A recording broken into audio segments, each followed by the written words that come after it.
Hello, everybody. My name is Charlotte de Guigné. I'm a labor law lawyer specialized in labor law, and I'm working for Orcom for 7 years now. And now I'm going to present you our webinar regarding work duration in France. I hope you'll enjoy it.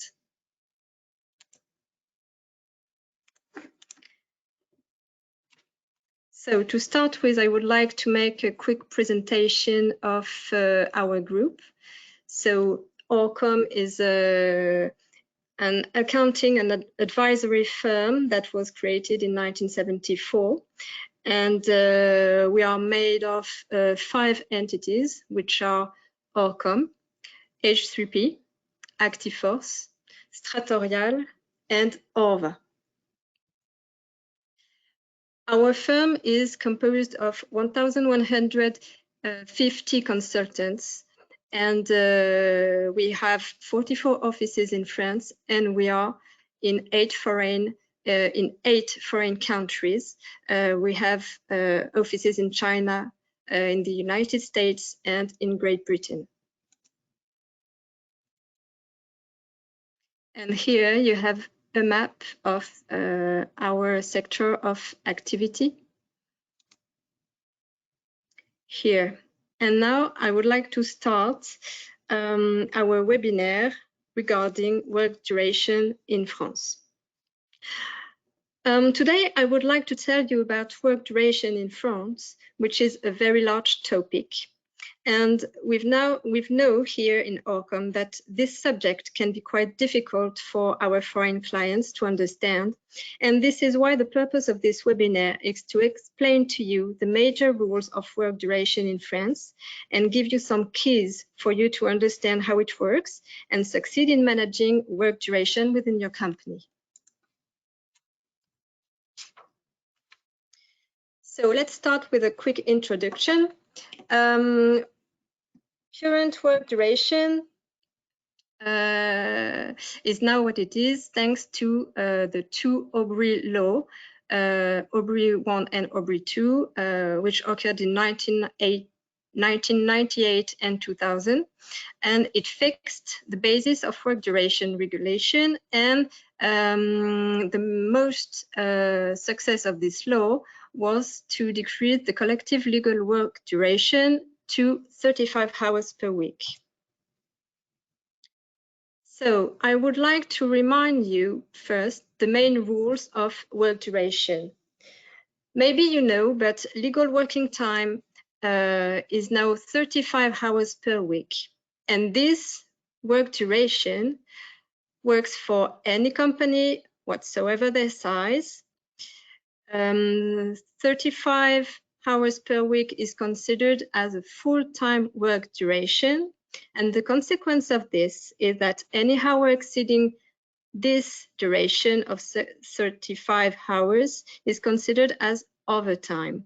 And work duration under 35 hours per week is considered as part-time. So you also have to know that 35 hours per week is equivalent to 151.67 hours per month, or also 1,607 hours per annum.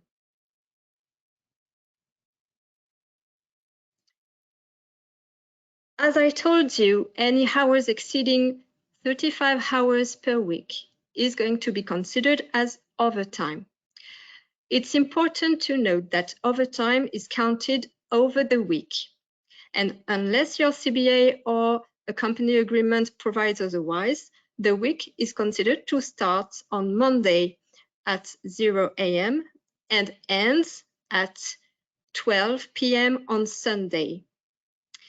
Also, it's important to note that it's not allowed to compensate overtime from a week to another, except if the company applies a company agreement or a CBA, a collective bargaining agreement, that organizes work duration within a larger frame than the week. So it's important to know also that every employee are not necessarily under the legal work duration of 35 hours per week. Here you have a table of the employees who are submitted to that work duration and employees who are not submitted to that work duration. Among employees who will be subject to the 35 hours per week, you found employees under fixed-term contracts, permanent contracts, part-time contracts, home workers, learners, and also temporary workers.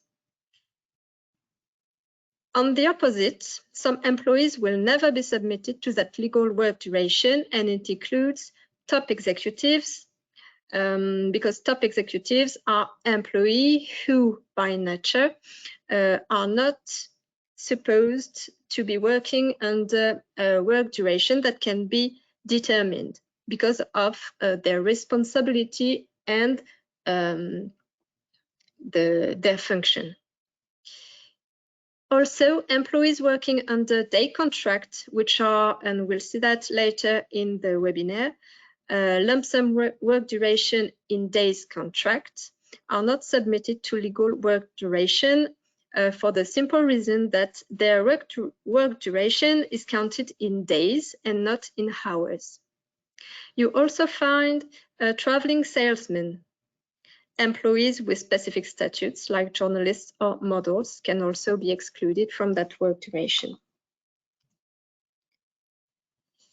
Then, in France, you also have to know that the law also provides maximum work durations. An employee cannot work more than 10 hours per day. Okay, and if his time of work reaches 6 hours, then he's entitled to get a break of 20 minutes in his day. Also, the law provides a maximum weekly working time of 48 hours over a week.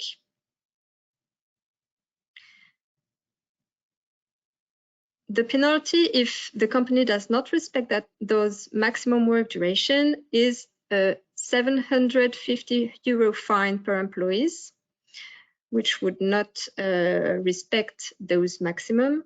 And in addition to that fine, the Labour Inspectorate can also sentence the company with a warning or with another fine of 4,000 euros per employee. And it's also important to note that in case of recidivism, the fine will be doubled. The law also provides rest times. Every employee is entitled to benefit from a minimum daily resting time of 11 consecutive hours per day. There's also a minimum weekly resting time of 24 consecutive hours per week. And there is a maximum of 6 days of work per week. In France, what do we mean by working time? Well, working time is defined as the time during which the employee is at the employer's disposal, has to comply with his employer's orders, and cannot go freely about his personal business. What is not considered as working time? For example, dressing and undressing times are not working time. Unusual travel time is not working time, such as lunchtime and break time. Regarding travel time, there is some specificity to know. The travel from home place to workplace.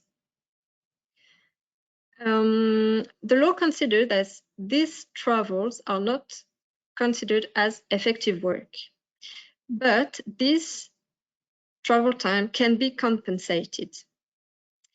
Indeed, usual travel time is not considered as effective work, but unusual travel time is not effective work, but should be compensated. This compensation can be made in rest or in payment, and this compensation can be determined either by your company's collective bargaining agreement or by a company agreement. Travel times between workplace, and another workplace is considered as an effective work.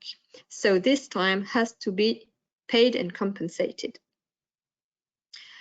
For example, the travel time between two agencies, offices, two customers, two sites or headquarters are considered as effective work. Another situation is not that simple. For example, in the building sector, going to the warehouse and then to the company's premises before going on site can be considered as effective work or not. It will be considered as effective work, except if going to the warehouse wasn't an obligation for the employee. But if this travel was required by the employer, it would be considered as effective work and will have to be paid as such.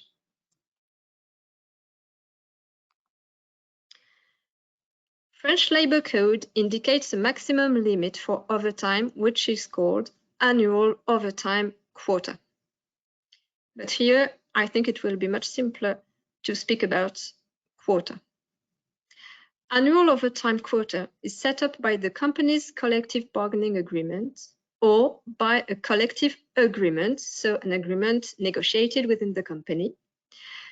And those agreements may define the number of hours composing the quota, lay down all the conditions for the performance of overtime beyond that quota. And if not, quota is set up by the law and will be limited to 220 hours per annum per employee. This is important to note that this limit is to be considered per employee and not regarding the whole headcount of the company.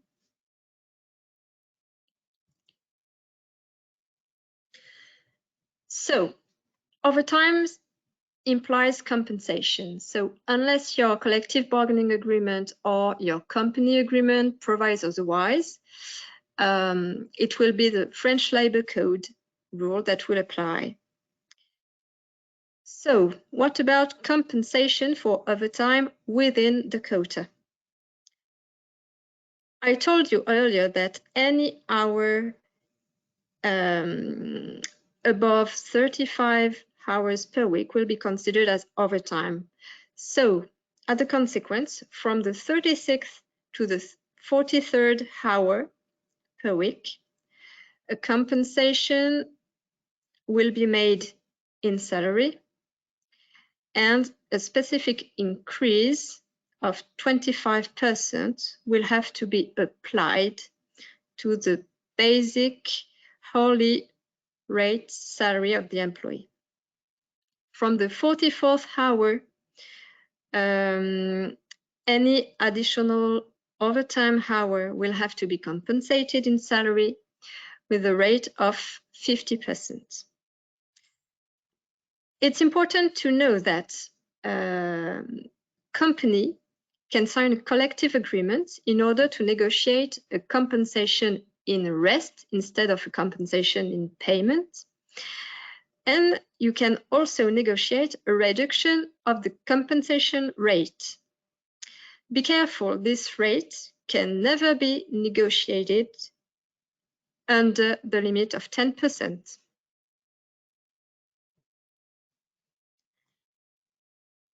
Overtime exceeding the quota now is compensated in rest, and this is mandatory. Remember that overtime quota is a yearly count, and it only takes into account overtime that has already been compensated with rest or leaves, or overtime due to urgent works. Overtime exceeding quota are compensated depending on the company's headcount. So if your company is at most composed of 20 employees, the compensation in rest will be equivalent to 50%. So for example, if an employee works an hour overtime in excess of the quota, he will get 1.5 hours of rest. if the company's headcount is over 20 employees, so the compensation will be 100%. So in that situation, the employee will who will have performed 1 hour overtime will get 2 hours of rest. So it's also possible to plan for working time arrangements. And here we are going to talk about the lump sum work duration, which are different types of forfeits that can allow you to organize working time within your company and win a bit more flexibility. So there are several existing lump sum work duration system. You have what we call forfait heure and forfait jour. So forfeit in hours. In that type of forfeit, employer and employee agree on lump sum work duration and salary when working time includes a permanent and fixed overtime. So this forfeit is interesting for when you know that your employee will on a regular basis perform a fixed number of overtime hours. Okay, so you have forfeit in hours on a weekly basis, on a monthly basis, and on a yearly basis. On the other hand, you have forfait jour, which are counted in days. Those forfeits are interesting for employees for whom it's impossible to determine the number of hours they will be working because of their function.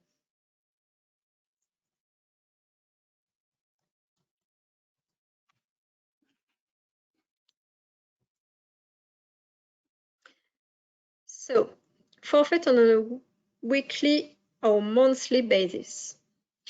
You need to gather 3 conditions to set up that type of forfeit. Well, first of all, a written agreement between the parties has to be signed. A written agreement will be a contract, but this type of forfeit normally is settled in the employee's employment contract in the work duration clause. It can also be set up thanks to an amendment when the employee was under another work duration and you want to change that first work duration to another and move to the forfeit on a weekly or monthly basis. Then a global volume of hours to be worked during the period must be determined and indicated in the agreement. The salary should be at least equal to a minimum salary applicable within the company with regard to the employee's position, and it should include increase for overtime. That type of forfeit does not allow you to avoid specific increases for overtime that we saw before. How does it work? Well, the interest of that type of forfeit is that you don't need to have company agreement. Every employee is eligible. It is not limited to executive employee. And overtime exceeding the forfeit has to be paid, but this on an increased basis, as we saw before. If the employee works less than expected, the salary remains the same. So it offers a guarantee to the employee. Then you have the forfeit on a yearly basis. That type of forfeit aims at including a determined volume of overtime for the year among usual work duration.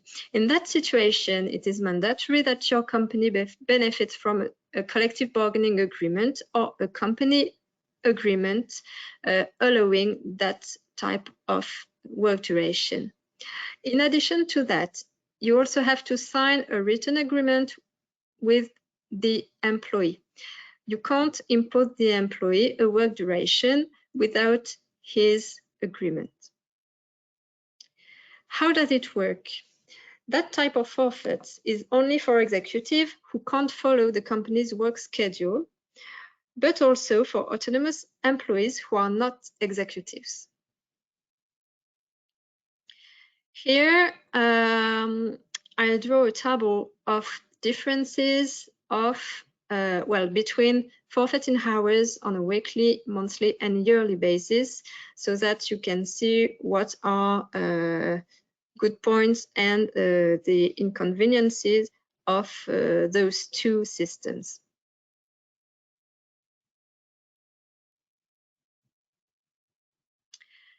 Forfeiting days now, which is also what we call day package contracts.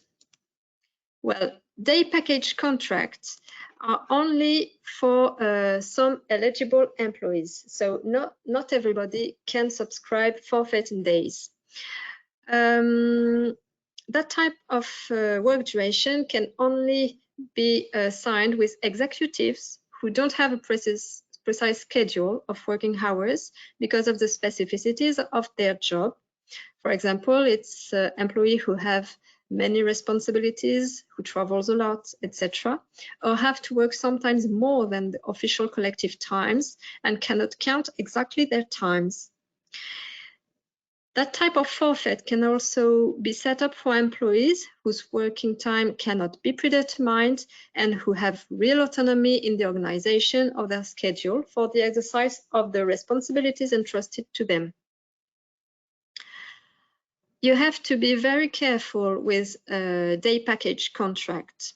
We'll see after the conditions, but if the forfeiting days contract is not, does not fulfill every conditions to be set up, the risk is that in case of litigation, the judge consider this work duration system as invalid.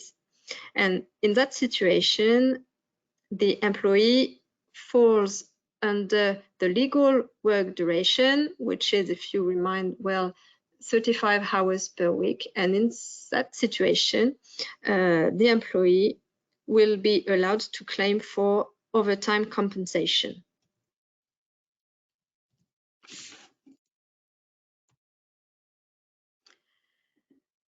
So, French law allows company to calculate executives' working time based on a package day. Here, work duration is counted in days and not in hours, as we saw previously. The purpose of such contracts is as follows. Those employees will be paid on the basis of a number of days worked per annum, without work duration counting. And this can be very interesting. But you have to know that employees benefiting from day package contracts are also subject to minimum daily rest rules, weekly rest, bank holidays, and paid leave. On the other hand, they can't benefit from the legal work duration, overtime rules, and maximum daily work duration, maximum weekly work duration, break time, and travel time. To be short, package day is a difficult matter, and we would need much more time to see that in detail. But mostly what you have to know is that package day contracts have to be determined within what we call a reference period. This period is a year, so it's going to be 12 months. To be able to subscribe to package day contract and to sign it with your employee, your collective bargaining agreement has to allow you to do so, or you also have to have a company agreement which is compliant with the new mandatory rules regarding that type of work duration. And this is the same for your collective bargaining agreements. Some collective bargaining agreements are considered as not sufficiently protective of the employee's interest regarding package day. And as a consequence, day contracts signed under that type of CBA are considered as invalid. Also, you need to have the employee's written agreements. So normally it would be a work duration clause within the employment contract or within an amendment. Then that type of work duration is only for executives or autonomous employees. The maximum duration is 218 days, but CBA can provide an inferior work duration, well, maximum duration. And it's possible also to provide for a reduced day package. But be careful, this will never be considered as part-time contract. Also, the employee will be entitled to get compensatory rest, which we call RTT. And this rest has to be used during the period that is identified and defined for the forfeit. Normally, it's the year. It's possible to increase the number of days worked up to 235 days per annum at most, unless a collective agreement says otherwise. But in that situation, you'll have to compensate the loss of RTT days by paying the employee and a salary that will be at least well, his salary plus an increase of 10%. Also, it's important to know that package day contracts need a specific follow-up, okay, by implementing an individual monitoring and control mechanism. And also, for the safety of the employee, rules related to maximum hours of work and minimum rest periods must be respected. And finally, the employee benefits from the right to disconnect. Then let's move to part-time contract. Part-time contract is when an employee's work duration is under 35 hours per week. So any employee can work under a part-time basis, and a part-time can be either at the employee's or at the employer's request. They are always written and have to indicate mandatory information. And you should know also that the minimum work duration for part-time contract is 24 hours per week, but it's possible to provide with a work duration less than 24 hours in several situations. In that type of contract, the employee's salary is calculated on the same basis as a full-time employee, but it will be calculated in proportion with the work duration. So the employee can perform specific overtime called complementary hours, but within certain limits that are indicated below. Then let's move on to monitoring work duration. Well, depending on your situation, you can have a collective working time or an individual working time. First, regarding collective working time, when all employees this situation is when all employees in a department, in a teamwork, do work under the same schedule. In that situation, you have, and this is an obligation, to post the hours to which each period of work begins and ends. You also have to post as well as the hours and duration of rest. This document must be signed by the employer and sent to the work inspectorate. It's not necessary or mandatory to do a follow-up of hours performed and worked by employees, but it's highly recommended because it will secure you in case of litigation of claim for overtime. Then individual working time.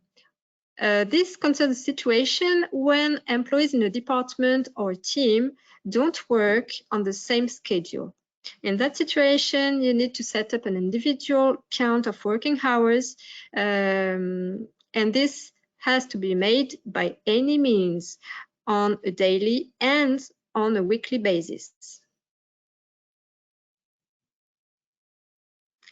Regarding forfeit in days, there is a specific monitoring to do. Indeed, in order to avoid abuses, the employer has to regularly ensure that the employee's workload is reasonable, and to do so, he has to organize at least one or several interviews during the year.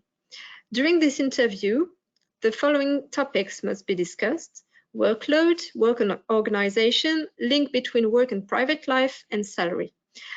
Also, a monitoring document indicating number and dates of days, half days worked, and the position and types of rest days, such as RTT, paid leaves, etc., must be set up.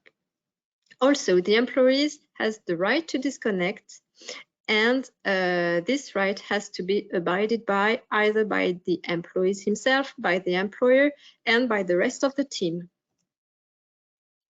Here you'll find an example of a monitoring document for forfeit in days contract.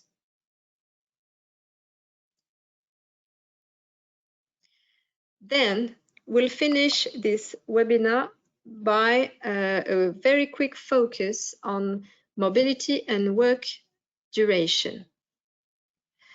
Actually, French work duration rules are what we call public order rules, and as such, they are mandatory and they apply to any workers in France.